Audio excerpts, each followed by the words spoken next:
السلام علیکم ورحمۃ اللہ وبرکاتہ۔ بسم اللہ الرحمن الرحیم، نحمدہ ونصلی علی رسولہ الکریم۔ رب اشرح لی صدری ویسر لی امری واحلل عقدۃ من لسانی یفقہوا قولی۔ رب یسر ولا تعسر وتمم بالخیر، رب اغفر وارحم وانت خیر الراحمین، آمین یا رب العالمین۔ الحمدللہ اللہ تعالیٰ نے ہمیں یہ عید کا موقع ایک دفعہ پھر عطا فرمایا، اور یہ مبارک دن ہم اس وقت گزار رہے ہیں۔ تیسرا دن ہے عید کا، اور جمعے کا دن بھی اس میں شامل ہو گیا، اور جمعے کا دن تو مثل عید ہے ہی۔ اب یہاں ظاہر جیسے میں نے عرض کیا کہ جمعے کو عید کا مثل یا عید جیسا یا عید کا دن قرار دیا گیا، اور پھر یہ عید تو ہے ہی عید الاضحیٰ جسے ہم گزار رہے ہیں۔ اور دو عیدیں ہیں اسلام میں، عید الفطر اور عید الاضحیٰ۔ عید کیا ہوتی ہے، اور خاص طور پر یہ والی جو عید ہے جس پر ہم ایک جانور قربان کرتے ہیں، یہ کیا ہے؟ الحمدللہ فلسفہ قربانی پر پچھلی دفعہ بات ہوئی تھی، لیکن میں ایک اور بات تقوی کے حوالے سے رکھنا چاہتا ہوں، کیونکہ اللہ سبحانہ و تعالی نے قرآن میں فرمایا اعوذ باللہ من الشیطان الرجیم لن ینال اللہ لحومها ولا دماؤها ولکن ینالہ التقوی منکم۔ اللہ تعالیٰ کے ہاں تمہاری یہ جو قربانی ہے، جو جانور تم قربان کرتے ہو، اس کا نہ گوشت پہنچتا ہے، نہ خون کھال، کچھ بھی نہیں پہنچتا اللہ کے پاس۔ تم جو بھی دے رہے ہو یہ اللہ کے پاس تو نہیں پہنچ رہا۔ اللہ کے پاس کیا پہنچتا ہے؟ اللہ کے پاس پہنچتا ہے تمہارا تقوی۔ یہ تقوی جو انسان یعنی مسلمان کی سب سے بڑی دولت ہے، ایک مسلمان کا سب سے بڑا سرمایہ ہے۔ الحمدللہ اس موضوع پر بھی کئی موقعوں پر بات ہو چکی ہے، خاص طور پر رمضان کے تناظر میں ہم نے سمجھا تھا پورے رمضان کا حاصل ہی یہ ہے، پورا مہینہ اللہ نے دیا ہی اس لیے ہے کہ میرا بندہ جو ہے متقی بن جائے، اس میں تقوی آ جائے۔ کیوں آ جائے؟ کیونکہ تقوی وہ خوبصورتی ہے ایمان کی جو جنت میں لے کر جائے گی۔ جنتیوں کی صفات جب بھی بتائی گئی ہیں، نمبر 1 تقوی ہے۔ اللہ تعالیٰ متقین سے پیار کرتا ہے، متقین کو محبوب رکھتا ہے، عزت متقین کے حق میں ہے۔ اللہ کے ہاں عزت والا، مرتبے والا، ان اکرمکم عند اللہ اتقاکم، بے شک تمہارے درمیان عزت والے وہ ہیں اللہ کے ہاں جو تم میں تقوی والے ہیں۔ بہرحال جی، یہ تقوی کیا چیز ہے اس پر تفصیلی بات کئی دفعہ ہوئی ہے، میں اس تفصیل میں نہیں جا رہا۔ اس تناظر میں کہ یہ عید الاضحیٰ کے ساتھ تقوی کا کیا تعلق ہے، اس پر کچھ بات انشاءاللہ کرنے کا اس وقت ارادہ ہے۔ اس سے پہلے اہم بات سمجھ لیجئے کہ عید کیا ہوتی ہے۔ عید خوشی کو کہتے ہیں۔ خوشی کی ڈیفینیشن کیا ہے؟ یہ بڑی عجیب بات ہے۔ دجالیت یا دجل کی جو تعریف دی گئی ہے احادیث میں، رسول اللہ صلی اللہ علیہ وسلم نے بڑی تفصیل کے ساتھ دجالیت کو سمجھایا ہے۔ بلکہ ایک حدیث کے مطابق جتنے بھی انبیاء آئے، جتنے بھی رسول آئے، ان سب نے اپنی قوموں کو دجال سے خبردار کیا ہے۔ حالانکہ دجال، وہ دجال اکبر، بڑا دجال جس کی پوری جو شخص ہے، جس کی تفصیلات احادیث میں آتی ہیں، وہ تو آخر الزمان میں آنا ہے، بالکل قیامت سے پہلے۔ وہ نشانیوں میں سے قیامت کی گویا ایک نشانی ہے نا۔ لیکن آپ سوچئے کہ سینکڑوں ہزاروں سال پہلے کے انبیاء بھی اپنی امتیوں کو، قوموں کو دجل سے، دجال سے، دجالیت سے ڈرا رہے ہیں۔ اب وہ دجال جو آئے گا جس کا سب سے بڑا ہتھیار دجل ہوگا، اس لیے اس کو دجال کہا گیا۔ یہ دجل کیا ہے؟ دجالیت کیا ہے؟ دھوکہ۔ عربی میں یہ کانسیپٹ تھا دجل لفظ کے حوالے سے کہ کسی بھی دھات کے اوپر جب سونے کا پانی چڑھایا جاتا تو اس پروسیس کو دجل کہا جاتا تھا۔ ہمارے ہاں ہوتا ہے آرٹیفیشل جیولری جو ہوتی ہے، دیکھنے میں کیا لگتی ہے؟ یہ گولڈ ہے، حالانکہ وہ گولڈ نہیں ہے۔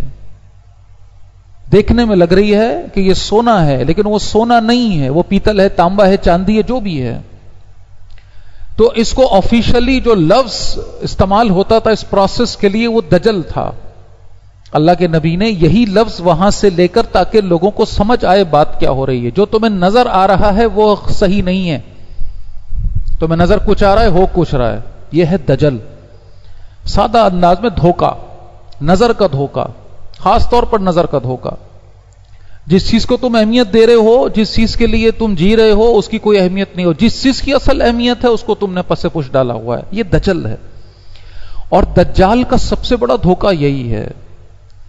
اور اس دجل کا سب سے بڑا ہتھیار مادہ پرستی ہے. مادہ پرستی, یہ مال جو ہمارے سامنے, مال کس سے ہے نا, سارا مادہ جو کچھ بھی ہے دنیا, اور دنیا کی نعمتیں مال سے ہیں, پیسے سے ہیں, دولت سے ہیں. یہ مال, دولت, پیسہ, دنیا کا اسٹیٹس.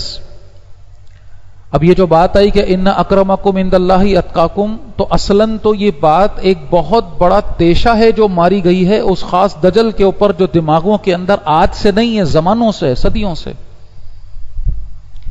تم جس کو عزت کا معیار قرار دے رہے ہو, جس کو کامیابی کہہ رہے ہو, جس کو اسٹیٹس سمبل بنا رہے ہو, یعنی مال, دولت, پیسہ, اسٹیٹس, اقتدار وغیرہ وغیرہ, تمہارے درمیان میں اچھے برانڈڈ مہنگا کپڑا پہن کے جو بیٹھا ہے وہ عزت والا ہے. تمہاری بڑی گاڑی میں سے آتے وقت جو اترا ہے وہ بڑا عزت والا ہے. جس کا گھر بہت بڑا ہے وہ بڑی عزت والا ہے. جس کا گریڈ بڑا ہے, جس کے پاس دولت کے انبار ہیں, جس کے تعلقات ہیں وغیرہ وغیرہ, وہ عزت والا ہے. اس کو عزت دو, اس سے بنا کے رکھو, اس کو اہمیت دو. تو جو یہاں سمجھنے کی بات ہے وہ کیا ہے, اس ساری چیز کی نفی کر کے یہ جملہ کہا گیا, ان اکرمکم عند اللہ اتقاکم. وہ پچھلے ساری جو وہ دجل ہے نا, اس کو توڑا گیا. نہیں ہے کوئی عزت ان لوگوں کی اللہ کے ہاں اگر ان میں تقوی نہیں ہے تو. ہاں تقوی ہے پھر ٹھیک ہے, پھر اس بات سے فرق نہیں پڑتا امیر ہے کہ غریب ہے. کوئی امیر بھی ہو سکتا ہے اور اس میں تقوی ہو تو وہ اللہ کا پیارا ہے. امیر ہے, امیر ہونا کوئی خدا نہ خاصہ گناہگاری کی یا کوئی غلط بات تو نہیں ہے. جائز مال اگر کسی شخص کے پاس ہے, کسی کا حق نہیں مارا اس نے, اپنی جائز محنت سے اس نے مال و دولت اکٹھا کیا ہے, تو اس میں کوئی برائی نہیں ہے, بشرطے کہ وہ اللہ کا حق ادا کرتا ہو. جو جائز حق مال میں اللہ نے رکھا ہے, جو ضابطے بنائے ہیں اس کے مطابق وہ چل رہا ہے, بس ٹھیک ہے. جتنی دولت گھٹی کی کوئی, ہاں اگر اس میں تقوی ہے تو یہ اللہ کا پیارا ہوگا, اللہ کا مقرب ہوگا. اور اگر اس میں تقوی نہیں ہے تو تمہارے نظر میں جتنا بھی اس کا کوئی اسٹیٹس ہو, اللہ کے یہاں کوئی اوقات نہیں ہے, اس کی کوئی حیثیت نہیں ہے اس کی.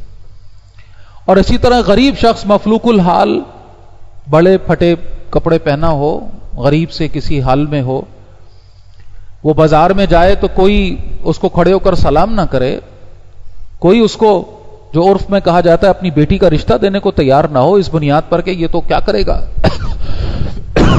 معاف کیجیے گا, 2 وقت کا کھانا اپنے لیے مشکل سے پورا کرتا ہے. لیکن اگر اس شخص میں تقوی ہے تو وہ اللہ کا پیارا ہے, وہ اللہ کا مقرب ہے. عزت کا معیار تقوی ہے. بہرحال تقوی پر بات جیسے میں نے عرض کیا بہت ساری ہو چکی ہے, اس خاص بات سے کہ اللہ کے ہاں تمہارا تقوی پہنچتا ہے, اس کو سمجھنے کی ضرورت ہے اس تناظر میں کہ ہم اس وقت عید الاضحیٰ کے تیسرے دن بیٹھے ہیں. الحمدللہ اپنی اپنی قربانیاں ہم میں سے اکثر بلکہ سبھی اب تو کر چکے ہیں الحمدللہ, اور یہ عید گزر گئی. لیکن کچھ باتیں ایسی ہوتی ہیں نا کہ جو آبزرویشنز ہوتی ہیں, جو نظر میں آتی ہیں, اور پھر ایک دم ذہن بنتا ہے کہ یار یہ بات ہونے سے رہ گئی. اور یہی تو پلیٹ فارم ہے, یہ جو جمعے کا یہ جو خطبہ, یہ جو پلیٹ فارم دیا گیا, یہ نبی علیہ الصلوۃ والسلام نے بلا وجہ نہیں اتنی اہمیت اس کو دی. اس کی اہمیت امت میں مسلمانوں کے لیے یہی ہے کہ یہیں سے اصلاح ہونی ہے, یہیں سے ہر چیز کی تعلیم تربیت ہونی ہے. ہماری بدقسمتی یہ ہے کہ اس اہم ترین اس خطبہ جمعہ کو, جس کی جو اصل اہمیت اور حیثیت تھی, بدقسمتی سے بہرحال وہ ادھر ادھر ہو گئی, وہ مقام نہ رہا, وہ اہمیت نہ رہی. لیکن اگر یہ بھی صحیح طرح سے معاملات اس جگہ پر بھی سدھر جائیں, سنبھل جائیں, تو بہت تیزی کے ساتھ تبدیلی آ سکتی ہے. عید والے دن یا عید کے دوسرے دن غالباً مجھے ایک میرے دوست نے ایک کلپ بھیجا, اور بہرحال کیونکہ وہ ہیں اصحاب ہیں، دوست ہیں، وہ چیزیں بھیجتے ہیں، ان کو بھی پتا ہے کہ بھئی یہ درس وغیرہ دیتے ہیں، تقریر کرتے ہیں، تو ظاہر ہے اس چیزوں سے مواد ملتا ہے۔ کراچی ہی کے ایک علاقے میں فیڈرل بی ایریا، اس پہ جو لکھا ہوا تھا، مجھے یہ تو نہیں کنفرم کہ یہ فیڈرل بی ایریا ہی تھا یا جو بھی تھا، بہرحال اس پہ جو لکھا ہوا تھا میں بتا رہا ہوں، تھے تو سارے کراچی والے، وہ تو دیکھ کر پہچان سکتے ہیں آپ۔ وہ کوئی 1.5 منٹ کا کلپ ہے، اور اس کے اندر جو بےہودگی، جو تماشا، جو عید کے نام پر بدتمیزی، کہ ایک شخص نے جو ہے وہ کوئی بندر کا روپ، بنمانس کا روپ دھارا ہوا ہے، وہ ناچ رہا ہے، اس کے آگے لڑکے ناچ رہے ہیں، وہ پھلجڑیاں جلا رہے ہیں، جانور بندھے ہوئے ہیں، جانوروں کے ساتھ بے پردہ عورتیں، لڑکیاں کھڑی ہوئی ہیں، کیمرے کھلے ہوئے ہیں، اور گویا ایک عالم ہے ناچو اور نچاؤ، یہ سیلیبریشن۔ اور اس پہ لکھا ہوا تھا 3 AM عید نائٹ، عید کی رات 3 بجے، واللہ عالم، یہ میں تو کنفرم، یہ تو ویڈیو آج کل کی جو ظاہر ہے آپ کو پتا ہے، لیکن جو چیز نظر آ رہی تھی ایک تو یہ کہ AI تو نہیں تھا، وہ تھا تو ریئل وہ ویڈیو، اور جس طرح سے وہاں پر وہ ناچ گانا تماشا چل رہا تھا، پاگلوں کی طرح سمجھ نہیں آ رہا تھا کہ اس ویڈیو کو دیکھ کر انسان افسوس کرے، روئے، ہنسے، اپنا مذاق اڑائے، اللہ سے معافی مانگے، استغفار کرے تو کیا کرے۔ اور عید کے نام پر، سیلیبریشن کے نام پر، خوشی منانے کے نام پر یہ سب تماشا ہونا، یہ سب بےہودگی ہونا، یہ کوئی نئی بات نہیں ہے، بس یہ کہ ظاہر وقت کے ساتھ ساتھ مزید آگے سے آگے جا رہے ہیں جہنم کی طرف تیزی کے ساتھ، اللہ کے عذاب کو، بڑے عذاب کو دعوت دینے کی بھرپور تھی، ہر وہ کام کرنا ہے جس سے اللہ کو ناراض کرنا، یہ گویا ایسا لگ رہا ہے کہ یہ ایک چیلنج کے طور پہ لے لیا کہ معاذ اللہ اے اللہ تجھے ہم ناراض کر کے دکھائیں گے، تو نہیں بھی ہونا چاہتا، تو ہم سے پیار کرے، ہم سے شفقت کرے، ہم پر مہربانی کرے، لیکن ہم تو تجھے ناراض کر کے چھوڑیں گے، معاذ اللہ، استغفر اللہ۔ ہر وہ کام جو اللہ نے منع کیا، ناپسندیدہ قرار دیا، اس کو کرنے کے در پہ، اور الامان الحفیظ یہ ساری بےہودگی، بے حیائی عید کے نام پر ہو، اس مبارک دن کے نام پر ہو، جو ہمارے اسلامی شعائر میں سے ایک، جو ہماری پہچان ہے، یہ خوشی کا دن جو اللہ نے ہمیں عطا فرمایا۔ اور ذرا نوٹ فرمائیے جہاں سے بات کا میں نے آغاز کیا تھا کہ خوشی کہتے کس کو ہیں، اور دجل نے ہمیں اس خوشی کے کیا معنی بتا دیے ہیں۔ ایک چیز ہوتی ہے لذت، لذت کا تعلق کچھ ظاہری معاملات سے ہے، جس میں عیاشی کا لفظ بھی بہرحال فٹ ہوتا ہے، یہ مزے، تفریح۔ اس دجل نے یا دجالیت نے، دجالی سوچ نے ہمارے ذہنوں میں خوشی کا ایک کانسیپٹ ڈالا ہے، اور یہ ایسے ہی نہیں آ گیا، اس میں وقت لگا ہے، ہمارے ذہنوں میں اس کو انڈیلا گیا ہے۔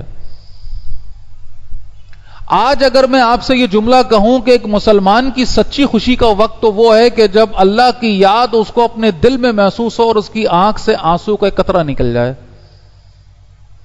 اگر تو واقعتاً ایک مومن ہے نا، مومن ایمان والا جس کو مسلمان کہتے ہیں، اللہ کی قسم اس سے زیادہ خوشی کا وقت دنیا کے اندر اس کے لیے کوئی اور بتائیے مجھے ہو سکتا ہے؟ اس کو دل میں واقعتاً ایک ہوتا ہے نا کیفیت ہوتی ہے، ایک تو اوپری سی کیفیت، ایک بعض دفعہ ایک کنیکشن، ایک ربط بنتا ہے اللہ کے ساتھ، اور ایسا خاص وقت ہو کہ بندہ اکیلا بیٹھا ہو، اللہ ہم سب کو وہ وقت عطا فرمائے، دل میں اللہ کی یاد ہو، آنکھ سے آنسو ٹپک رہے ہوں اللہ کی محبت میں، اللہ کے قرب کو پانے کے لیے۔ یہ آنسو جو خوشی کا سمندر اڈیلتے ہیں ایک مسلمان، اس سے بڑھ کر خوشی کا کوئی تعارف ہو نہیں سکتا۔ یہ جو کہا جاتا ہے نا کہ دوسروں کی مدد کر کے خوشی ہوتی ہے، اس کا بھی اصل یہی ہے کہ جب ایک انسان اللہ کے کسی بندے کے کام آتا ہے، کسی کے دکھ کو دور کرتا ہے، کسی کی مصیبت کو دور کرتا ہے، کسی کا سہارا بنتا ہے، تو اندر ایک احساس آتا ہے، اس کو اللہ محسوس ہوتا ہے۔ آج اللہ کے ایک بندے کے کام آیا ہوں، اللہ نے مجھے دیکھا پیار سے، اللہ نے مجھ پر فخر جتایا اپنے مقربین کے درمیان. یہ احساس جب کہیں دل میں آتا ہے تو خوشی بھر جاتی ہے اندر. لیکن خوشی کو اس لذت عیاشی کے ساتھ جب نتھی کر کے ہمارے سامنے کانسیپٹ دیا گیا کہ خوشی مناؤ, خوش ہو, 4 دن کی زندگی ہے بھائی, خوشیاں. اب خوشی کیا ہے؟ کہے لگانا, ہنسنا, چلانا, چیخنا, پھر اس میں آپ ڈھول, تماشے, گانے, ہا ہو, پھر ان کے بہانے. وہ پوری دجل یا دجالیت پر مبنی سوچ جو مغرب کو جس نے اس لہج پر پہنچایا جہاں آج وہ ہیں اور ہم تیزی کے ساتھ وہیں جا رہے ہیں. سالگرہیں مناؤ, فلاں کی سالگرہ, فلاں کی سالگرہ, فلاں کا دن, فلاں کا دن, فلاں یہ, فلاں وہ. اس کے بعد اس خوشی کا اظہار کرو. اب خوشی کا اظہار کیسے کرو؟ جیسے دنیا کرتی ہے. خوشی کا اظہار تو یہی ہے, چیخو چلاؤ, ڈھول بجاؤ, لوگوں کو بتاؤ کہ میں خوش ہوں. اب اس خوشی کا جو دنیاوی نعمتوں کے ساتھ منسلک ہے, ذرا ضابطہ یا پیمانہ صرف ایک حدیث میں آپ کے سامنے میں رکھ رہا ہوں. اللہ کے نبی صلی اللہ علیہ وسلم کا اپنے صحابہ کے ساتھ جو ان کی تربیت کا معاملہ رہا, اس میں ایک معاملہ یہ ملتا ہے کہ صحابہ کو تلقین فرمایا کرتے کہ جب تمہارے گھر پھل آ جائیں, اللہ کی توفیق سے تم نے پھل کھائے ہیں, تو ان پھلوں کے چھلکے باہر ایسے نہ ڈال دینا, کہیں ایسا نہ ہو کہ پڑوسی یا پڑوسی کے بچے ان کو دیکھے اور ان کے دل میں احساس پیدا ہو محرومی کا. تصور تو کیجئے, اللہ نے آپ کو پھل عطا کیے, آپ اپنے گھر میں پھل لے کر آئے. پھل ایک نعمت ہے, اور اس زمانے میں ظاہر ہے غریب صحابہ کی ایک کثیر تعداد تھی, ہر کسی کو تو نہیں آسانی سے یہ پھل وغیرہ نصیب ہوتے. تو اب اگر آ گئے ہیں تو اب اس کے بعد ٹھیک ہے, تم اگر تمہارے پاس اتنا ہی ہے, تم نے گھر والوں کے ساتھ کھایا, کوئی غلط کام, کوئی بری بات نہیں ہے, جائز تمہاری خوشی ہے. لیکن اب ان پھلوں کے چھلکوں کو ایسے نہیں باہر پھینک دو. کوئی دیکھے گا جی واہ جی آج تو انہوں نے پھل کھائے, کوئی بچہ دیکھے گا بولے اللہ اکبر. ایک روایت جو ہے تو ضعیف لیکن اسی بات سے بالکل منسلک ہے کہ ایک شخص کا بچہ جب گم ہوا اور وہ گھبراہٹ میں آیا, اس نے پوچھا کہ بھئی کسی نے میرے بچے کو دیکھا؟ تو ایک صاحب نے کہا جی میں نے دیکھا آپ کا بچہ فلاں میدان میں بچوں کے ساتھ کھیل رہا ہے. تو یہ صاحب جیسی سے پلٹنے لگے, گھر کچھ دیر سے ڈھونڈ رہے ہوں گے, بےتاب تھے, فوراً پلٹے تو رسول اللہ نے آواز سے روکا اور کہا کہ جب تم وہاں پہنچو تو اپنے بیٹے کو اے میرے بیٹے کہہ کر مت بلانا. لوگ حیران ہوئے کہ اس کی کیا وجہ ہو سکتی ہے. فرمایا کہ جس میدان کی تم بات کر رہے ہو اس میدان میں جو بچے ہیں ان بچوں میں کچھ بچے یتیم ہیں, ان کا باپ نہیں ہے.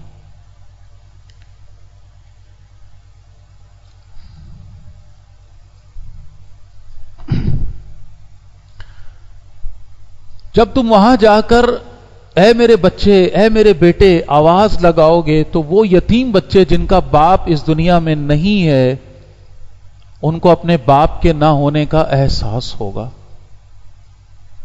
کیا تصور تو کریں, یہ کیا تعلیم ہے کہ جو رسول اللہ دے رہے ہیں.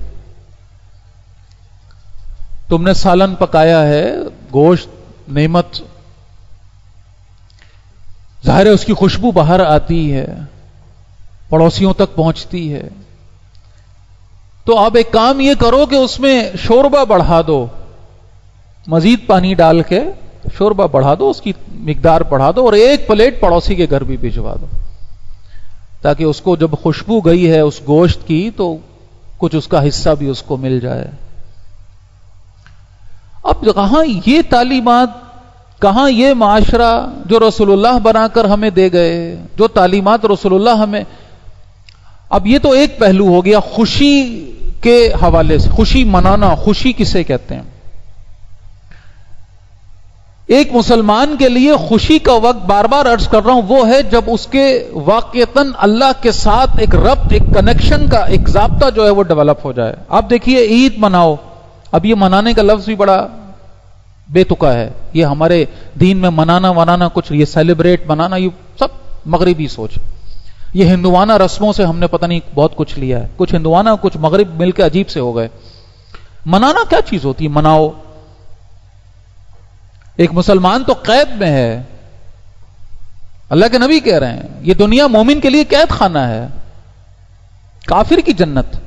قید خانے میں یہ منانا کیا شے ہوتی ہے؟ یہ تو ٹائم گزارنا اللہ کی اطاعت میں جلد سے جلد اس زندگی کو پورا کر کے، تاکہ وہ وہاں جا کر منائیں گے انشاءاللہ، اگر اللہ ہمیں جنت عطا فرما دے اپنے فضل سے۔ تو عید جس کو خوشی کا دن کہا گیا، نوٹ فرمائیے، عید الفطر یا عید الاضحیٰ، صبح صبح اٹھ کے تیار ہو کے اچھے کپڑے، صاف ستھرے کپڑے پہن کے، خوشبو لگا کے عیدگاہ کی طرف جانا ہے۔ کیا کرتے ہوئے؟ تکبیرات پڑھتے ہوئے جانا ہے، اللہ اکبر، جا کر کیا کرنا ہے؟ نماز پڑھنی ہے۔ یہی ہے نا عید۔ کیا عید پہ اللہ کے نبی نے یہ کہا کہ عید کا دن آئے تو معاذ اللہ بس اب گھومو، ناچو، بھاگو، دوڑو، شور مچاؤ، ہا ہو کرو؟ کہاں؟ ہاں یہ ضرور ہے، عید الفطر میں بھی ہاتھ کھلا رکھو۔ عید کی نماز کے لیے آ رہے ہو تو کیا کرو؟ صدقہ فطر ادا کرو۔ یہ ہے خوشی۔ ایک غریب انسان کو، جس کو جو دنیاوی نعمتوں سے محروم رکھ کے تمہارے لیے، اس کی آزمائش تو اس کے لیے ہے، اور اس کی یہ کیفیت تمہارے لیے بھی آزمائش ہے۔ تو اللہ نے جو تمہیں دیا ہے اس کے ساتھ شیئر کرو، یہ ہے خوشی۔ اللہ کی جناب میں جھکو، سجدہ کرو، اور اپنا جو مال اللہ نے تمہیں دیا ہے وہ مستحقوں کو، غریبوں کو، اللہ کے بندوں کو دو، یہ خوشی ہے۔ عید الاضحیٰ میں کیا ہے؟ جانور لائے ہو اللہ کی توفیق سے، جو بھی اللہ نے توفیق دی، اچھی بات ہو گئی، ذبح کیا اللہ کا نام لے کر۔ اب گوشت ہے، اگر اللہ کا حکم ہوتا کہ سارا کا سارا دے دو، اس لیے کہ یہ تو قربانی دے دی نا اللہ کو، پچھلی دفعہ اس پر تفصیل سے میں نے بات رکھی تھی۔ اصلاً تو یہ قربانی دی ہے ہم نے، اصلاً تو ہمارا حق نہیں بنتا اس پر۔ بھئی اللہ کی راہ میں ایک شے دے دی نا، بس دے دی، ختم۔ اصلاً تو اگر یہ حکم ہوتا کہ پورا کا پورا جانور بس ایز اٹ از دے دو اب، تو ہم بالکل اس کے پابند تھے، اور اس کی لاجک بنتی، حکمت بنتی، سمجھ آتا ہے ہاں بھائی ٹھیک ہے۔ لیکن یہ اللہ اس مہربان رب کی کیسی مہربانی ہے کہ وہی جانور جو اللہ کو دیا ہے وہ خود رکھو اپنے پاس، کھاؤ پیو، کوئی مسئلہ نہیں ہے، کوئی ایشو نہیں۔ لیکن یہ ہے کہ اس کے ساتھ ہی پھر اس گوشت کو بانٹو بھی، اس کو پہنچاؤ بھی مستحقین تک، غریبوں تک، مانگنے والوں تک، جتنی تمہارے اندر استطاعت ہے۔ اور کوئی مسئلہ نہیں ہے کہ آپ، جیسے یہ تو مستحب عمل ہے کہ 3 حصے ہم کرتے ہیں، الحمدللہ یہ مستحب ہے، بڑوں کا بتایا ہوا، تاکہ ایک بیلنس کے ساتھ چیز ہو جائے۔ کوئی خدا نہ خاصہ نہیں کرتا تو خود کوئی اس میں مسئلہ نہیں، کیونکہ وہ مسئلے آتے ہیں، پوچھتے ہیں کہ 3 حصے نہ کیے تو کوئی خدا نہ خاصہ، یہ حلال حرام کا مسئلہ نہیں ہے، یہ قربانی کی قبولیت نہ قبولیت کا مسئلہ نہیں ہے، یہ ذہن میں رکھیے، یہ تو مستحب عمل ہے، کوئی کرے گا تو اچھی بات ہے۔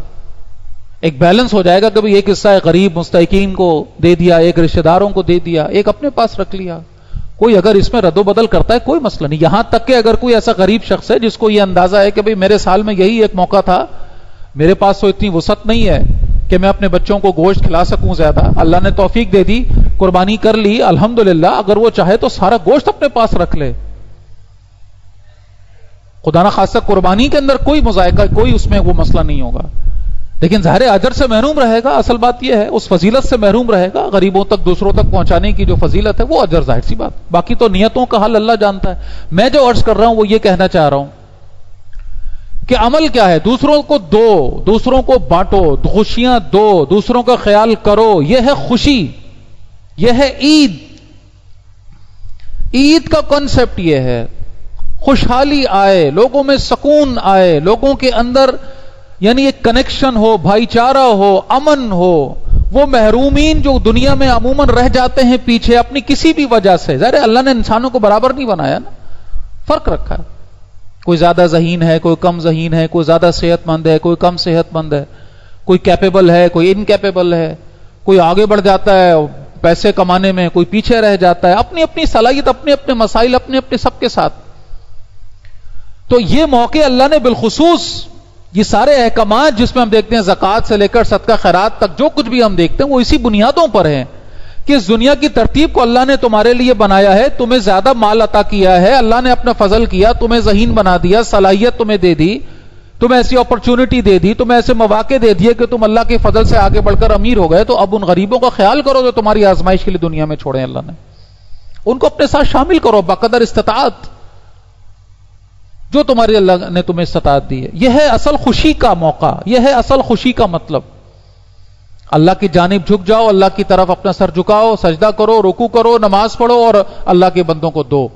یہ ہے عید ایک مسلمان کی، عید کا مطلب یہی ہے، اس کے علاوہ عید کا اور کوئی مطلب نہیں ہے، عید کا اور کوئی مطلب نہیں۔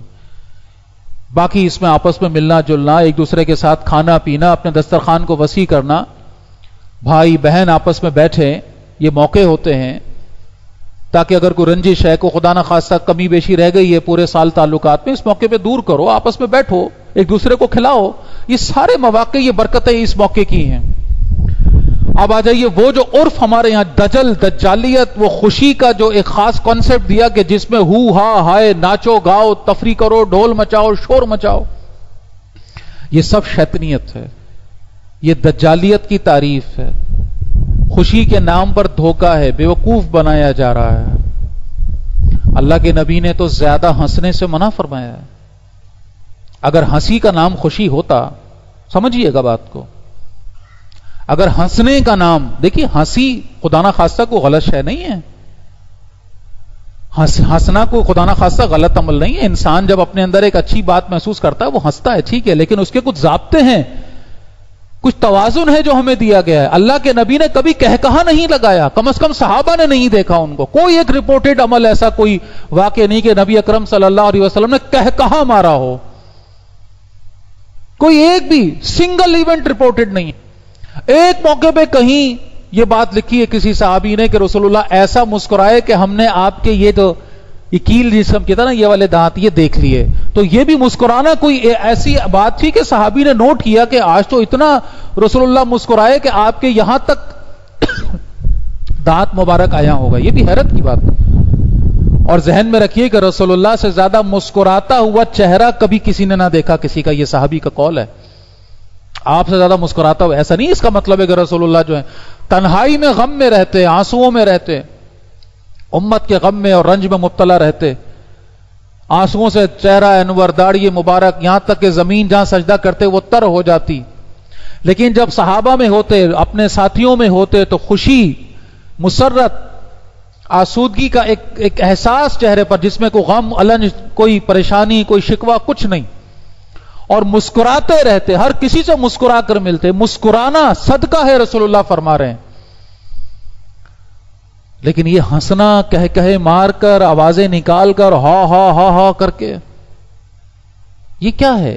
یہ ایگزیجریشن ہے، یہ خوشی نہیں ہے، بلکہ یہ ایک طرح کا غم ہے جس کو انسان اپنے اندر پاتا ہے۔ اللہ کے نبی نے فرمایا زیادہ ہنسنا دل کو مردہ کر دیتا ہے۔ دل کا مردہ ہو جانا کیا ہے؟ دل پر زنگ آ جانا، دل کا سیاہ ہو جانا، اللہ کی یاد سے غافل ہو جانا، یہی ہے دل کا مردہ ہونا۔ پھر جب انسان، اب اس کو سائنٹیفکلی چھوٹی سی بات سمجھاؤں، ایڈیپٹیشن کا ایک پروسیس ہے دماغ کے اندر۔ اگر آپ ایک خاص لیول کی کسی لذت کو محسوس کر لیں ایک دفعہ، تو اس کے نیچے والی لذتیں بے معنی ہو جاتی ہیں، یہ انسانی فطرت ہے۔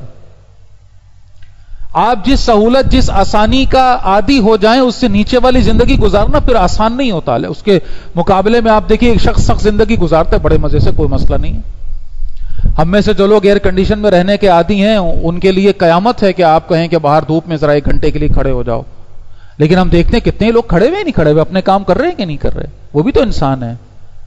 تو انسان جس لیول کی لذت پہ، یہ ہماری فزیولوجی میں خاص پروسیس ہوتا ہے ایڈیپٹیشن کا۔ جب خوشی کے نام پر لذتیں سمیٹنے والا ہو جاتا ہے انسان، تو ایک خاص وہ ڈوپامین تھیوری کہلاتی ہے کہ دماغ میں ایک لیول ڈیولپ ہو جاتا ہے کہ کم از کم اتنا اچیو ہوگا تو خوشی ہوگی، ورنہ نہیں ہوگی۔ اسی لیے جب انسان کہے مارنے کا، ہنسنے کا، اور ہر وقت کے مزے مستی کا، تفریح کا عادی ہو جائے، تو زندگی کی اصل چھوٹی چھوٹی خوشیاں اس کے لیے بے معنی ہو جاتی ہیں، اس کو مزہ نہیں آتا۔ اب اس کو کم از کم مزے کے لیے اتنا بوسٹ چاہیے۔ اور یہ بدبختی اکثر کے ساتھ ہم میں موجود اب ہو گئی۔ یہی ناشکری کا کہہ لیجیے کہ تمہید ہے۔ ناشکری یہیں سے آغاز ہوتا ہے اس کا، دل کا مردہ ہو جانا۔ پھر انسان اللہ کی دی ہوئی نعمتوں کو نعمتیں سمجھنا چھوڑ دیتا ہے، اور وہ اس فکر میں رہتا ہے کہ میرے پاس یہ نہیں ہے، یہ نہیں ہے، یہ نہیں ہے۔ جو اللہ نے دیا ہوا اس کی کوئی اس کو گنتی تک نہیں ہوتی۔ یہاں تک کہ دنیا بھر کی دولت جس کے پاس ہے، وہ چاند کو دیکھ کے حسرت کر رہا ہوتا کہ کاش یہ میری جیب میں ہوتا۔ نہیں، کوئی حسرت کی انتہا نہیں ہے، کوئی حسرت کی انتہا نہیں۔ یہ ناشکری بڑھتی چلی جاتی ہے۔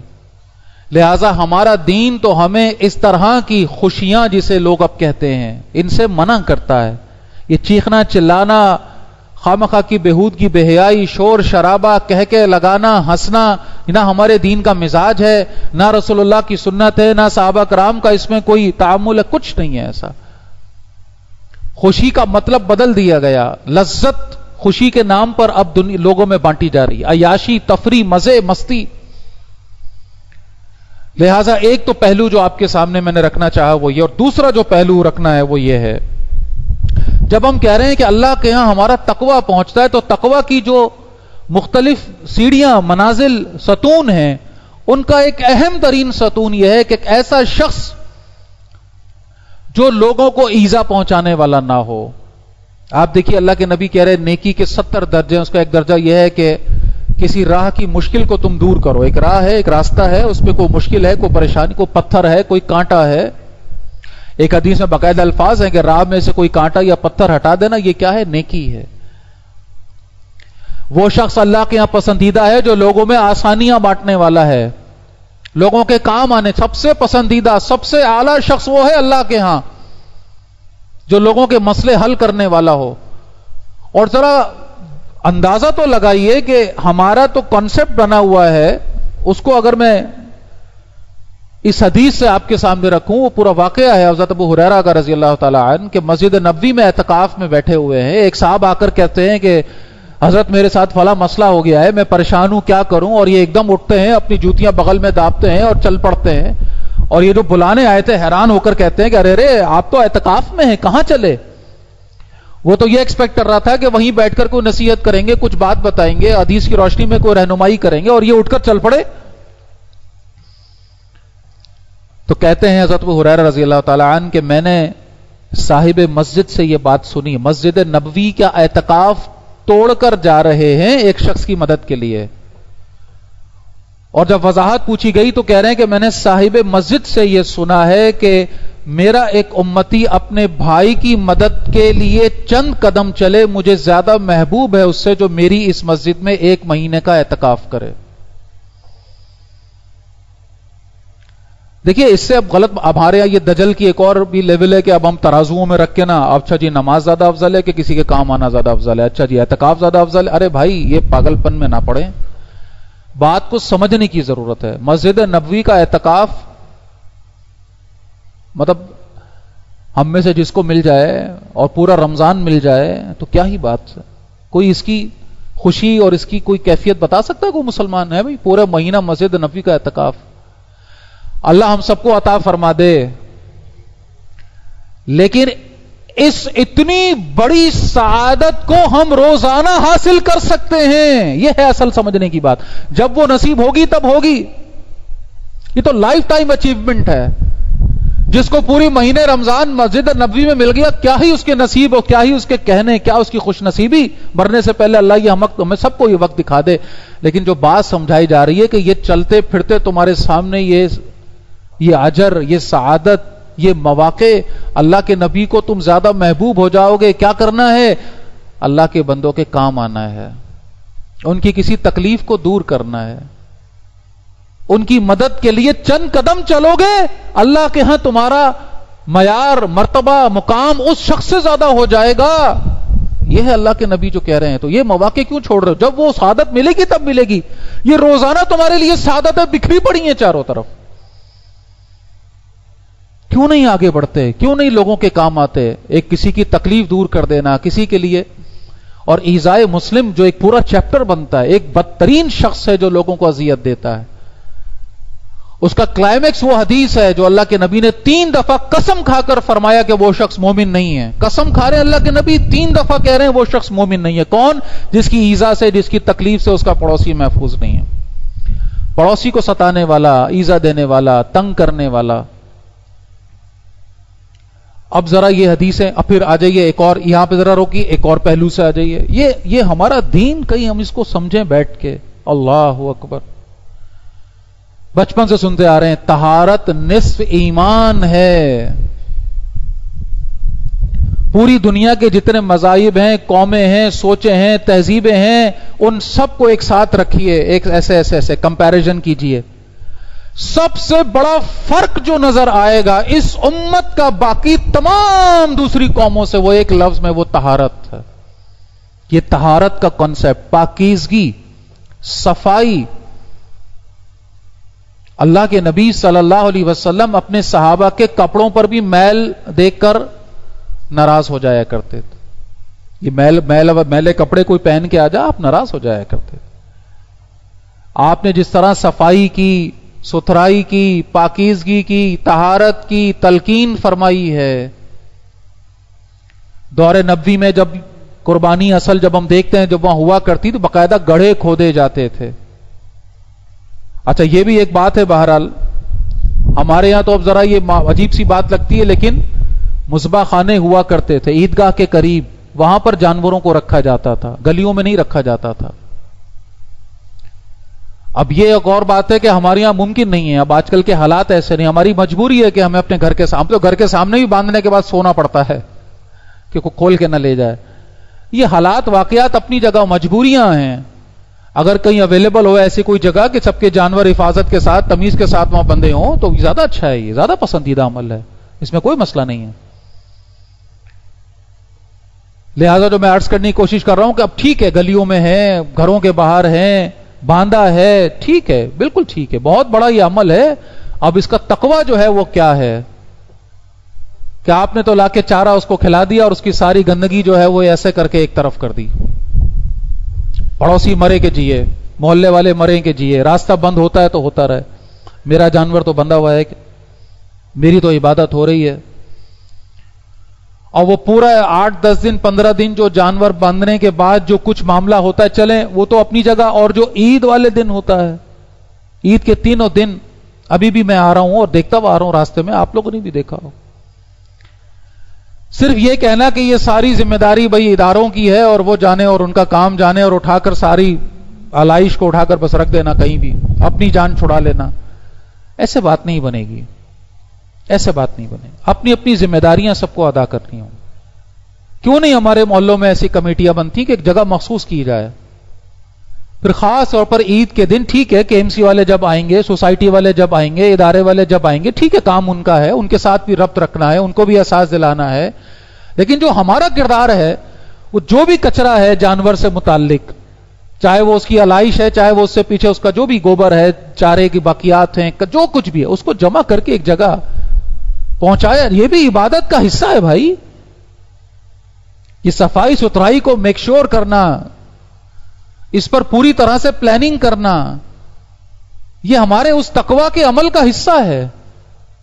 میری قربانی ہو گئی لیکن خدا نہ خواستہ میری قربانی کے عمل سے 4 لوگ جو ہیں وہ اذیت میں، مصیبت میں یا پریشانی میں یا گندگی میں مبتلا ہوئے، وہ کل اللہ کی عدالت میں مقدمہ قائم کریں گے میرے، کیا کروں گا پھر میں؟ باقی وہ اللہ جس کو معاف کرنا چاہے، وہ نیتوں کا حل جانتا ہے. جانے انجانے سب سے غلطیاں ہوتی ہیں، لیکن جتنی کوشش ہو سکتی ہے وہ تو کرے نا. بات کہنے کی مطلب یہ ہے، یہ ہماری ذمہ داری بنتی ہے. اور ذرا سوچئے کہ صفائی اور پاکیزگی کتنی شدت کے ساتھ ہے. قرآن کی آیتیں ذرا ہم پڑھیں. حضرت ابراہیم علیہ السلام، حضرت اسماعیل علیہ السلام اللہ کا گھر تعمیر فرما رہے ہیں. اللہ پاک فرما رہے ہیں اس کو صاف ستھرا رکھو، اس کو پاک رکھو. اپنے گلیوں کو، محلوں کو، گھروں کو صاف ستھرا پاک رکھنا، اس بارے میں اگر صرف حدیثیں آپ نکالیں، لوگوں نے پوری پوری کتابیں، رسول اللہ کے ارشادات، آپ کے اقوال، آپ کی تقریریں، تقریر سے مراد نہیں آپ کے سامنے جو عمل ہوتے، آپ کا اپنا عمل، آپ کا اپنا فعل نکالتے چلے جائیے اور دیکھتے چلے جائیے. یہ عمل بھی ملتا ہے کہ قربانی کے بعد یہ علائشیں جو بھی ہوا کرتی، ان کو اہتمام کے ساتھ پہاڑ کی دوسری طرف پہنچایا جاتا، اس خیال سے کہ یہ وہاں جا کر جو جانور ہیں، پرندے ہیں، ان کے کام آ جائے گا، آبادی سے دور. اور سوکھ کر جو ہے وہ ظاہر آرگینک کھاد یا جو بھی ہوتی ہے چیز بن جاتی ہے پوری. زمین میں دبا دینا یہ بھی ایک بڑا امپورٹنٹ پروسیس ہے، کیونکہ زمین میں جب یہ سارا دبتی ہے جا کر چیزیں، یہ کھاد بن جاتی ہے، یہ آرگینک آپ کا پورا ایک زبردست سورس بن جاتا ہے، زرخیزی کا ذریعہ بنتا ہے. تو ان سب چیزوں کا اہتمام کے ساتھ چاہے زمین میں دبایا جائے یا یہ کہ جانوروں کا، پرندوں کا خیال کرتے ہوئے آبادی سے دور کسی جگہ پر پہنچایا جائے، یہ سارے عمل سنت سے ملتے ہیں ہمیں. یہ کو میں آپ کو امریکی اخلاق نہیں پڑھا رہا بھائی، رسول اللہ صلی اللہ علیہ وسلم کی سیرت سے آپ کو بتا رہا ہوں. جو ہمارے لیے اسوہ کامل ہیں، جو آئیڈیل ہیں، جن کی سنت پر مجھے اور آپ کو چلنا ہے، ان کی زندگی، ان کا عمل تو دیکھیے. اپنی عبادت کو دوسروں کے لیے زحمت بنا دینا، دوسروں کے لیے تکلیف کا ذریعہ بنا دینا، یہ کون سی عبادت ہے؟ یہ کون سا تقوی ہے؟ اللہ مجھے اور آپ کو ان باتوں کی سمجھ عطا فرمائے، اور جو بھی عبادت ہے خالص اس کی روحانی کیفیت کے ساتھ، اللہ کے قرب کے احساس کے ساتھ، تقوی کے احساس کے ساتھ کرنے کی توفیق عطا فرمائے. اقول قولی ھذا واستغفر اللہ لی ولکم ولسائر المسلمین والمسلمات.